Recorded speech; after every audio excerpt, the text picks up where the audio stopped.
உலகளாவிய விமான முறைமை கோளாறு, மலேசிய விமான நிலையங்களில் செக் இன் மற்றும் போர்டிங் பாதிப்பு. 50 மில்லியன் ரிங்கிட் லஞ்ச குற்றச்சாட்டு தவறான புரிதல். ஜலேஹாவின் முன்னாள் உதவியாளர் MACC-யில் புகார். செப்பாங்கில் பெண் இ-ஹெயிலிங் ஓட்டுநர் மீது தாக்குதல், போலீஸ் விசாரணை.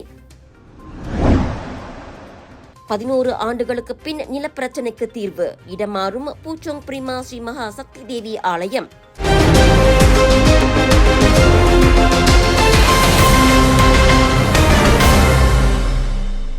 டத்தோஸ்ரீ டாக்டர் ஜலேஹா முஸ்தபா முன்பு சுகாதார அமைச்சராக இருந்தபோது GEG புகையிலை சட்ட மசோதாவை திரும்பப் பெற அவருக்கு 50 மில்லியன் ரிங்கிட் லஞ்சம் வழங்க யாரோ முன் வந்ததாக கூறப்படும் குற்றச்சாட்டு தொடர்பில் மலேசிய ஊழல் தடுப்பு ஆணையமான MACC-யிடம் புகார் செய்யப்பட்டுள்ளது.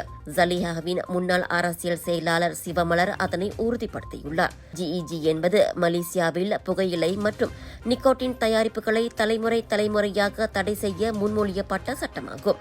அந்த சட்ட மசோதாவை முன்னெடுத்துச் செல்லாமல் கிடப்பில் போடுவதற்காக ஜலேஹாவுக்கு அவ்வளவு பெரிய லஞ்சத் தொகையை வழங்க யாரோ முன் வந்ததாகவும், ஆனால் அதனை அவர் திட்டவட்டமாக நிராகரித்ததாகவும் சிவமலர் கடந்த வாரம் தனது முகநூல் பக்கத்தில் கூறியிருந்தார்.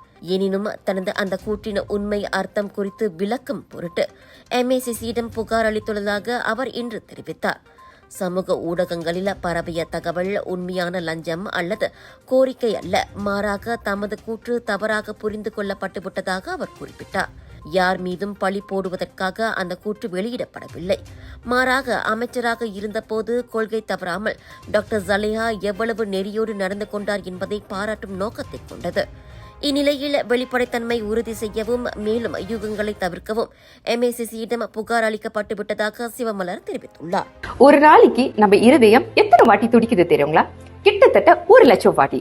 நம்ம தூங்குற நேரத்துல இருதயம் மெதுவா துடிக்கும். நம்ம இருதயம் ஒரு என்ஜின் மாதிரி நான் ஸ்டாப்பா உடம்பு முழுதும் ஆக்சிஜன் பம்ப் பண்ணிட்டு கார்பன் டை ஆக்சைடை வெளியாக்கிடுறோம். ரத்த ஓட்டம் இருதயத்துக்கு சீரா இல்லைன்னா பல பிரச்சனைகள் வர ஆரம்பிக்கும். உயர் ரத்த கொதிப்பு, இருதய சம்பந்தப்பட்ட நோய்கள் மற்றும் பல. டெஸ்லி டென்ஷனோட மகிமை ரத்த ஓட்டத்தை சீராக்கிடும், இருதயத்தின் சுமையை குறைக்கும். டெஸ்லி உங்கள் ஆரோக்கியத்தின் நண்பன். உலகளவில் பல விமான நிறுவனங்கள் பயன்படுத்தும் பயணிகள் செயலாக்க முறைமையில் தற்காலிகமாக கோளாறு ஏற்பட்டதால் மலேசிய விமான நிலையங்களில் செக் இன் மற்றும் போர்டிங் செயல்முறைகள் பாதிக்கப்பட்டுள்ளதாக மலேசிய விமான நிலைய நிறுவனமான MAHB தெரிவித்துள்ளது. MAHB வெளியிட்ட அதிகாரப்பூர்வ அறிக்கையில் இந்த கோளாறு காரணமாக சில விமான நிறுவனங்கள் அவசர நடைமுறைகளை அமல்படுத்தியுள்ளன என்று கூறப்பட்டிருக்கிறது. நிலைமை தொடர்ந்து கண்காணிக்கப்பட்டு வருவதுடன் பயணிகளின் பாதுகாப்பிற்கும் வசதிக்கும் தான் MAHB முதலில் முன்னுரிமை வழங்கும் என்று கூறியுள்ளது. அதே நேரத்தில் விமான நிலையங்களில் உள்ள சுயசேவை கியோஸ்கள் முழுமையாக செயல்படுகின்றன என்றும் இதன் மூலம் பயணிகள் போர்டிங் பாஸ் மற்றும் பைகள் அடையாள அட்டைகளை அச்சிட முடியும் எனவும் தெரிவிக்கப்பட்டிருக்கிறது. பயணிகள் விமான நிறுவனம் மற்றும் விமான நிலைய ஊழியர்களின் வழிகாட்டுதலை பின்பற்றவும், தங்களின் விமான அட்டவணை குறித்த சமீபத்திய தகவல்களை நேரடியாக விமான நிறுவனங்களிடம் உறுதிப்படுத்தவும், மேலும் ஆன்லைன் செக்-இன் வசதிகளை பயன்படுத்தவும் அறிவுறுத்தப்பட்டுள்ளது. தளபதி திருவிழா வெறும் இசை வெளியீட்டு விழா மற்றும் கலை நிகழ்ச்சி மட்டுமல்ல, ஒரு மாபெரும் ஃபுட் ஃபெஸ்டிவலாகவும் அமைய உள்ளது. KVN புரொடக்ஷன்ஸ் மற்றும் மாலிக் ஸ்ட்ரீம்ஸ் கார்ப்பரேஷன் ஏற்பாட்டில் உலகமே பேசும் வகையில் அமையவிருக்கின்றது இந்த கொண்டாட்டம். இதன் சேல்ஸ் பூத் அரேஞ்ச்மெண்ட் மற்றும் ஃபுட் அண்ட் பெவரேஜஸின் ஆபிஷியல் பார்ட்னர் நிறுவனம் கலர்ஸ் ஆஃப் இந்தியா. இந்த மாபெரும் விழாவிற்கு 80,000 1 லட்சம் வரை மக்கள் புக்கிட் ஜாலியில் ஒன்று கூடவிருக்கின்றனர். இந்த அளவிற்கு பெரிய கூட்டத்திற்கு போதுமான உணவு மற்றும் பானங்கள் தேவை. 90 விழுக்காடு பூத்கள் புக் செய்யப்பட்டுவிட்ட நிலையில் இன்னும் சில வியாபாரிகளுக்கு வாய்ப்பு உள்ளது. இதில் நீங்களும் பங்கு கொள்ள விருப்பமா? இந்த மாபெரும் சரித்திரமிக்க தளபதி திருவிழாவில் கலந்து கொள்ள உடனே அழையுங்கள். செப்பாங் பண்டர் பாரு சலாக் திங்கியில் திறந்த வாகன நிறுத்தும் இடத்தில் பெண் இ-ஹெயிலிங் ஓட்டுநர் ஒருவர் தனது வாகனத்தில் இருந்தபோது கூர்மையான ஆயுதத்தால் வெட்டப்பட்டதாக கூறப்படும் சம்பவம் குறித்து போலீசார் விசாரணையை தொடங்கியுள்ளனர்.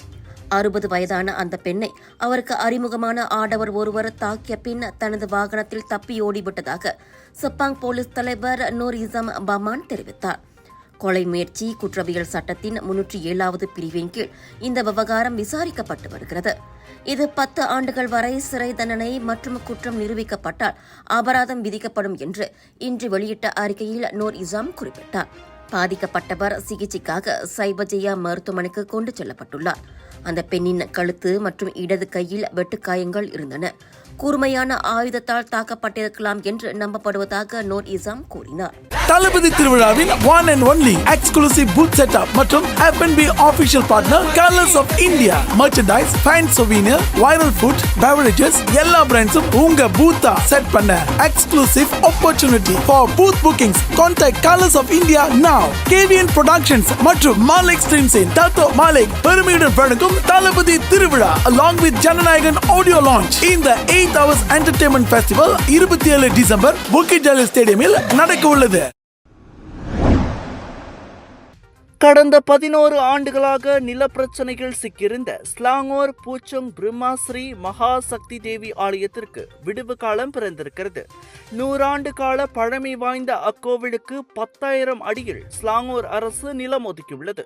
சர்ச்சைக்குள்ளான நிலம் மேம்பாட்டாளருக்கு அவசரமாக தேவைப்படுவதால் வரும் வெள்ளிக்கிழமை டிசம்பர் 26ஆம் தேதி கோயில் அருகில் உள்ள புதிய இடத்திற்கு தற்காலிகமாக மாறுகிறது.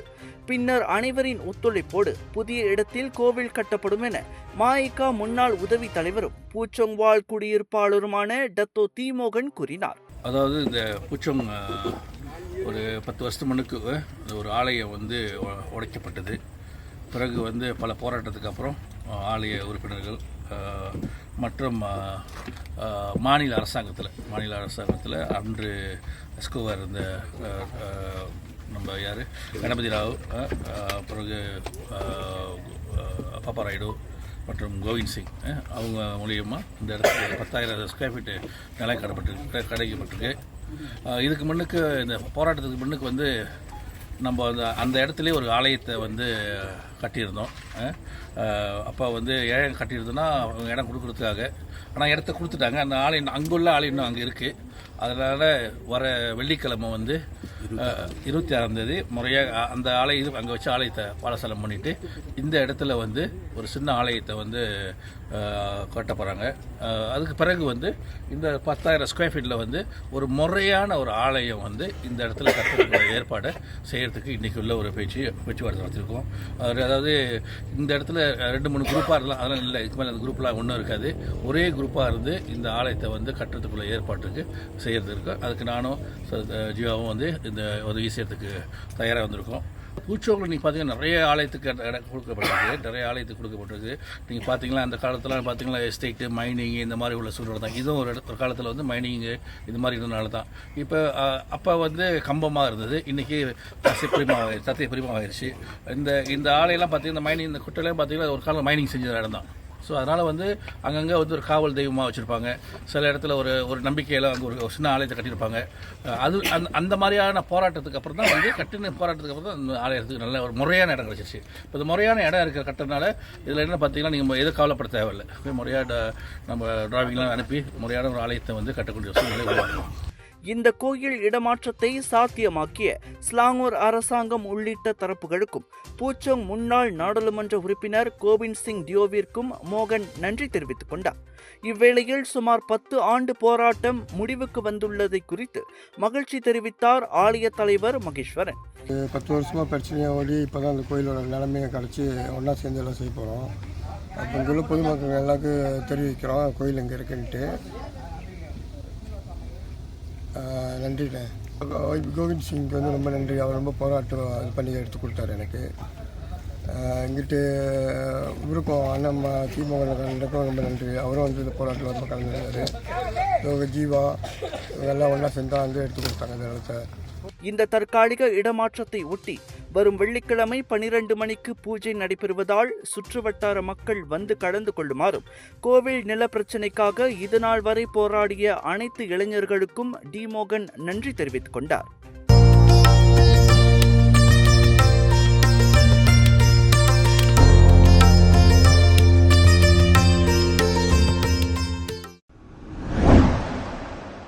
மலேசிய தமிழ் விவசாய தொழில் முனைவோர் சங்கத்தின் 4ஆம் ஆண்டு விழா இன்றும் நாளையும் ஷா அலாமில் உள்ள மிட்லாண்ட்ஸ் மாநாட்டு மையத்தில் சிறப்பாக நடைபெறுகிறது. இந்நிகழ்ச்சி உலகம் முழுவதும் 10ற்கும் மேற்பட்ட நாடுகளிலிருந்து தமிழ் தொழில் முனைவோர்களையும் வணிக தலைவர்களையும் ஒன்றிணைக்கிறது. முதல் முறையாக மலேசியாவில் நடைபெறும் அனைத்துலக தமிழர் வணிக மாநாடு 2025 மற்றும் அனைத்துலக கம்பு உணவு விழா ஆகியவை இதில் முக்கிய அம்சங்களாகும். கம்பு உணவின் ஊட்டச்சத்து மற்றும் பொருளாதார முக்கியத்துவத்தை வலியுறுத்தும் இவ்விழாவில் பல்வேறு கம்பு உணவுகள், கண்காட்சிகள் மற்றும் கல்வி நிகழ்ச்சிகள் இடம்பெறுகின்றன. மாநாட்டில் பங்கேற்க வந்த நியூயார்க்கைச் சேர்ந்த அமெரிக்க தமிழ் சங்க நிறுவனரும் தலைவருமான கலைமாமணி டாக்டர் பிரகாஷ் எம். சுவாமி உள்ளிட்ட பேராளர்கள் வணக்கம் மலேசியாவுடன் தங்களின் அனுபவங்களை பகிர்ந்து கொண்டனர். வந்ததற்கு காரணம் பத்திரிகை துறையினால் அல்ல, அமெரிக்காவில் எப்படி தமிழகத்தின் பொருட்களை, தமிழகத்தின் விளைபொருட்களை சந்தைப்படுத்தலாம் என்று 25 ஆண்டு காலம் அமெரிக்காவில் வாழ்ந்தவன் என்ற முறையில் அதற்கு அந்த ஊரில் எடுபடுமா விற்கப்படுமா என்று சந்தேகம் எழுந்துள்ளது. அமெரிக்கர்கள் இன்றுக்குமே காலையில் சிற்றுண்டியாக சாப்பிடுவது ஓட்ஸ் கஞ்சி மட்டுமே. அது அவர்களுக்கு மிகவும் பிடித்தமான ஒரு உணவு. ஓட்ஸ் கஞ்சி, அப்புறம் சாண்ட்விச் சாப்பிடுவார்கள். அதை மாற்றி நம் தமிழ் பாரம்பரிய உணவு வகைகளான சோளம், கம்பு, ராகி இவைகளை அமெரிக்காவில் எடுத்து சென்று சீரியலுக்கு பதிலாக இந்த மாதிரி பொருட்களை விற்றால் அமெரிக்கர்கள் உடல் நலமும் நன்றாக இருக்கும். ஜங்க் ஃபுட்டை சாப்பிடும் அவர்களுக்கு இந்த மாதிரி ஒரு அரிய வாய்ப்புகளை கொடுக்கலாம் என்று என்னிடம் அறிவுரை கேட்பதற்காக என்னை அழைத்தார்கள். நான் இவரிடம் கூறுவது என்னவென்றால், அமெரிக்கா உலகின் மிகப்பெரிய சந்தை. அங்கு அனைவருமே காலை சிற்றுண்டி பிரேக்ஃபாஸ்ட் என்பதை சாப்பிடாமல் அலுவலகத்திற்கு போவதில்லை. காலை சிற்றுண்டியை அவர்கள் அவசரமாக சாப்பிட்டு ஏதோ ஒரு ஹாஃப் பாயில்டு எக்கு, இல்லை என்றால் ஓட்ஸு, இப்படிப்பட்டவர்களை சாப்பிட்டு செல்வார்கள். அந்த பழக்கத்தை மாற்றி நம் தமிழகத்தின் பாரம்பரிய மிக்க உணவு வகைகளான சோளம், கம்பு, ராகி இவைகளை சாப்பிடும் வகையாக, இலகுவாக சாப்பிடும் வகையாக அங்கு கொண்டு செல்லலாம் என்று என்னிடம் கேட்கப்பட்டது. அதற்கு நான் அவரிடம் கண்டிப்பாக கொண்டு செல்வதற்கு நான் உறுதுணையாக இருப்பேன். அவங்களுடைய ப்ராடக்ட்டும் சர்வீஸும் உலகம் ஃபுல்லாக கொண்டு போகணும் அப்படின்ற ஒரே நோக்கத்தோடு இங்கே வந்திருக்கிறார்கள். இதையும் தாண்டி ஏறக்குறைய 12 நாடுகளிலிருந்து தமிழ்நாட்டை சார்ந்த பிரதிநிதிகள் இங்கே வருகை தந்துள்ளார்கள். தமிழ்நாட்டு பொருட்களை அவங்களுடைய கண்ட்ரியில் எப்படி எடுத்துகிட்டு போகலாம் அப்படின்ற ஒரு நோக்கோடு இங்கு வருகை தந்துள்ளார்கள். மலேசியாவிலிருந்து ஏறக்குறைய ஒரு 40 ஸ்டால்ஸ் பூத்து ஏற்பாடு செஞ்சுருக்கோம். இது ஒரு பெரிய மாற்றத்துக்கு உண்டான விதை. கண்டிப்பான இந்த மாநாடு மூலமாக பெரிய மாற்றத்தை மலேசியாவிலையும் தமிழ்நாட்டிலையும் ஒரு பொருளாதார மாற்றத்தை உருவாக்கக்கூடிய ஒரு பெரிய மாற்றம்.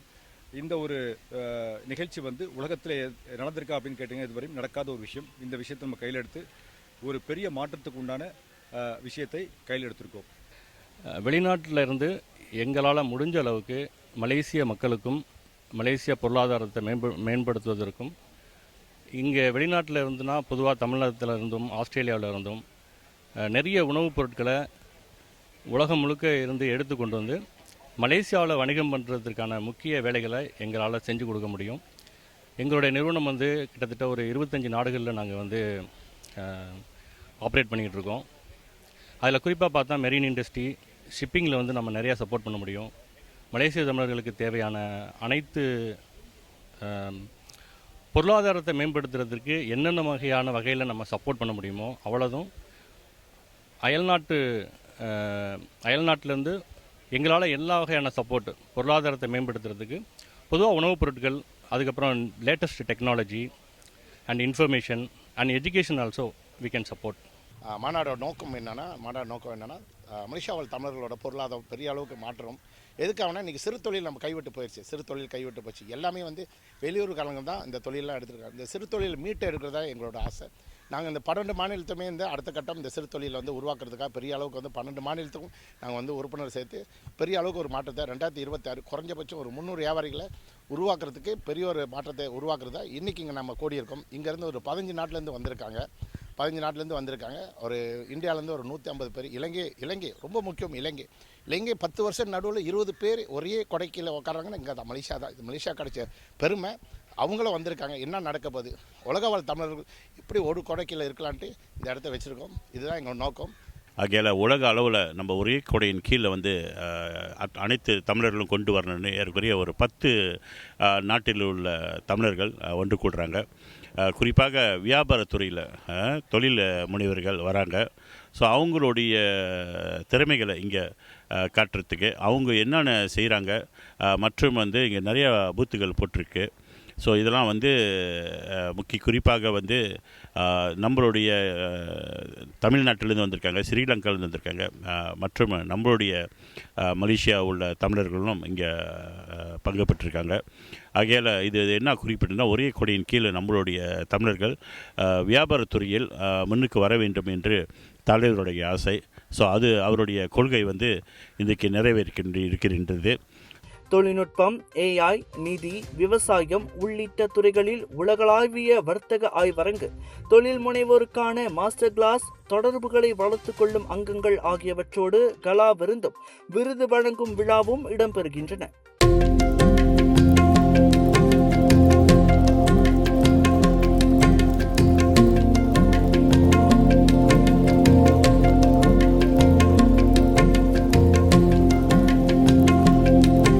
அனைவருக்கும் வணக்கம். சைபஜயா பல்கலைக்கழகத்தில் எனது MBA படிப்பை தேர்ந்தெடுப்பது எனது தொழில் வாழ்க்கையில் நான் எடுத்த ஒரு சில முடிவுகளில் இன்று நான் எடுத்த முடிவே ஒரு சிறந்த முடிவாகும். இந்த படிப்பு எனக்கு தலைமைத்துறை திறன்கள், தொழில்துறை நுண்ணறிவு மற்றும் நெட்வொர்க்கிங் என்பது வாழ்க்கை வாய்ப்புகளை மிகவும் சிறப்பாகவே அமைத்து கொடுத்தன. வேலைகளில் இன்று நான் பெரிய பொறுப்புகளை ஏற்கும் போது தன்னம்பிக்கையுடன் நான் செயல்படுகிறேன். மேலும் எனது தொழில் வாழ்க்கையில் வளர்ச்சியை ஏற்படுத்தும் மாற்றத்தை நான் நன்றாகவே பார்க்க முடிகிறது. நன்றி, வணக்கம்.